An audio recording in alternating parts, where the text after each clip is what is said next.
Hello guys, ദേ ഒരു കാക്ക തെങ്ങിന്റെ മണ്ടയില് തൂങ്ങിക്കിടക്കുന്ന കണ്ടോ? എന്ത് കഷ്ടാലേ. ഇവിടെ ആരോ പട്ടം പറപ്പിച്ചതാ. കാക്കയുടെ കാലില് ഒരു നൂല് കുരുങ്ങി. ഇപ്പൊ അതിന് പറക്കാൻ പോലും കഴിയുന്നില്ല. രക്ഷപ്പെടാൻ അത് പെടാപാട് പെടുന്നുണ്ട്. പക്ഷേ കാലില് നൂല് കുരുങ്ങി കിടക്കുവല്ലേ, എന്ത് ചെയ്യാനാ? താഴെയാണെങ്കില് ഒരു ലൈൻ കമ്പിയും പോകുന്നുണ്ട്. അതിലെങ്ങാനും തൊട്ടാ പിന്നെ പണിയും തീർന്നു.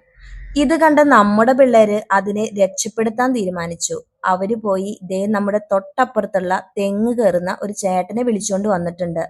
ചേട്ടൻ വന്ന് തെങ്ങിന്റെ മണ്ടയിൽ അങ്ങോട്ട് വലിഞ്ഞു കയറി. അവിടെ ഇരുന്ന് എന്തൊക്കെയോ ചെയ്യുന്നുണ്ട്. ചുറ്റുമാണെങ്കിൽ ഒരു കാക്കക്കൂട്ടം തന്നെയുണ്ട്. അവസാനം ഒരുവിധം കാക്കയെ രക്ഷിച്ച് അങ്ങോട്ട് താഴെ ഇറക്കി. കണ്ടോ അതിന്റെ ചിറകിലും കാലിലും നൂല് കുരുങ്ങി കിടക്കുന്നേ. ഒരു കണക്കിന് അതിന്റെ കാലിലെ നൂലങ്ങോട്ട് അഴിച്ചെടുത്തു. തൊട്ടപ്പുറത്തെ വീട്ടിലെ ചേച്ചിയാണെങ്കിൽ പാവം തോന്നി, അതിന് കുടിക്കാൻ കുറച്ച് വെള്ളമൊക്കെ കൊടുക്കുന്നുണ്ടായിരുന്നു. കാക്കയുടെ മേലൊക്കെ കുറച്ച് വെള്ളമൊക്കെ ഒഴിച്ച് അതിനെ ഒന്ന് ഉഷാറാക്കി അങ്ങോട്ട് എടുത്തു. കാലില് നൂല് കുരുങ്ങിയതൊക്കെ അഴിച്ചു കളഞ്ഞെങ്കിലും അതിന് പറക്കാനൊന്നും പറ്റുന്നില്ലായിരുന്നു. കുറെ നേരം നൂല് കുരുങ്ങിക്കിടന്നുകൊണ്ടായിരിക്കാം കാക്കയ്ക്ക് നല്ല ക്ഷീണം പോലെ തോന്നി.